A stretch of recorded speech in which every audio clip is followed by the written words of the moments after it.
Como decimos, ponemos el foco a continuación en los próximos minutos en algunas de las principales perspectivas. ¿Qué nos depara el año 2022? ¿Vamos a tener o no esa temida estanflación? ¿Cuál es el escenario que podemos esperar respecto a las presiones inflacionistas, incluso respecto a los bancos centrales con esa reelección de Jerome Powell? Saludamos a Brian Vendig, es presidente y ejecutivo de MGP Wealth Advisors. Brian, thank you so much for attending us a few minutes. Thank you. Nice to speak with you. Brian, which are for you the main drivers in stock markets right now? Sure. I think the main theme as we think about the balance of the year into next year is definitely inflation. Inflation driven by global supply chain inefficiencies and taking a look at prices of food and energy and prices of capital goods around the world. We expect that supply chain inefficiencies over time should lessen and prices for those goods and services should come down as we get to the second half of next year. However, I think also at the same point in time, labor markets around the world are tight, especially in the United States.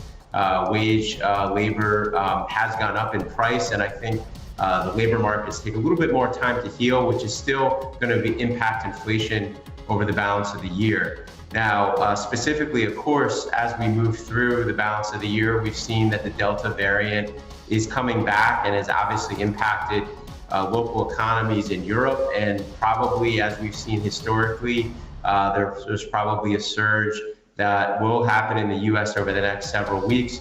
But we're still confident in the scientific community with vaccines and additional oral therapies that are coming out for the beginning of the year for adoption, that we still should move forward over the course of the next 12, 13 months with a robust economic outlook of about 4% global GDP growth.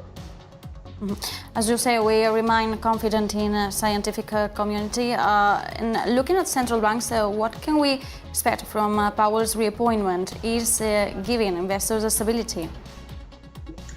Absolutely. Anytime there is a renewal in process that investors understand, I think that helps to reduce uncertainty moving forward, which is why we saw a stock market bounce yesterday when that announcement came out regarding Chairman Powell continuing to lead the Federal Reserve over the course of next year into the following. So I think what we should expect is that bond tapering or reduction in quantitative easing measures are going to happen. I think there is a possibility that maybe those measures could accelerate. Right now, tapering is looking to conclude by the middle of the year next year, but depending on the stability of the economy, maybe the Fed can be a little bit more aggressive in pulling back liquidity from the financial markets since stability has returned. However, I think the Federal Reserve still has a dual mandate on employment and full employment as well. So I don't expect significant rate increases next year. We're forecasting one rate increase possibly in 2022. And again, that's really dependent upon the ongoing healing of the labor markets, which is taking a little bit longer than expected. And I think Powell has been very transparent in making it clear that the Fed has a dual mandate, both for full employment as well as to monitor inflation. And as I said before, we're expecting inflation to continue to run a little hotter over the course of next year. But right now, Chairman Powell and others have said that's tolerable, but we'll definitely get further updates from them in the month of December. And we've seen how stock markets initially understood this re-election as a factor of less uncertainty, but the bond market discounted a possible acceleration in tapering. How many rate hikes could we see in US in 2022? Absolutely, that's a great question. And based on the speed of the labor markets healing in the US and assuming that elements of inflation do come down, as I said before, in food, energy, and other supply chain dependent sectors, we're still only expecting one rate increase next year towards the second half of the year. Now, granted, if things accelerate and the labor market gets back to full employment faster than expectation, or inflation from the labor side of the house runs a little hotter than expected, it's possible we might see a second increase. But I think Powell and the FOMC have been very clear in telegraphing that it's going to be a gradual approach in increasing interest rates, and I think that's the expectations that investors have as we move into next year. And Brian, what are your expectations for next monetary policy meetings in December? We have the Fed and the ECB and the Bank of England too in the same week, the 15th and 16th of December. That's right. It's going to be a very busy month from a monetary policy perspective ahead of the holidays and the end of the year. But I think the central bankers are trying to maintain a coordinated effort, keeping in mind the changes in currency as well as the changes in interest rates as it compares to inflation.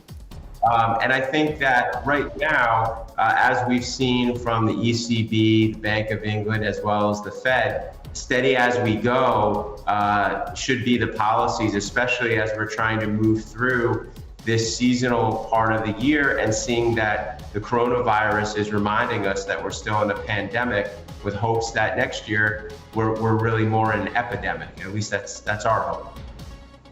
And with all this scenario, is there a risk of stagflation for US next year? I don't think necessarily that there's a risk of stagflation necessarily next year. I think that when we look at the cyclical parts of the US economy and also the need for global supply chains to be rebuilt, demand definitely exceeds supply, and we expect that to support growth. And we do expect inflation numbers to be adjusted over the course of next year, so that yes, there is an opportunity for growth, but at different points in the year, it might not keep pace with inflation. But on a full year basis, we expect full year inflation in the US to be around 3%. So coming down from these 5% and 6% numbers that we've seen recently year over year, and expecting 4% growth domestically as well as around the world. I think there's concerns, obviously, as you move out farther into 2023 and 2024, but over the next 12 months, we're still very optimistic on the global economy as well as the financial markets. And which investment opportunities do you see in this market scenario?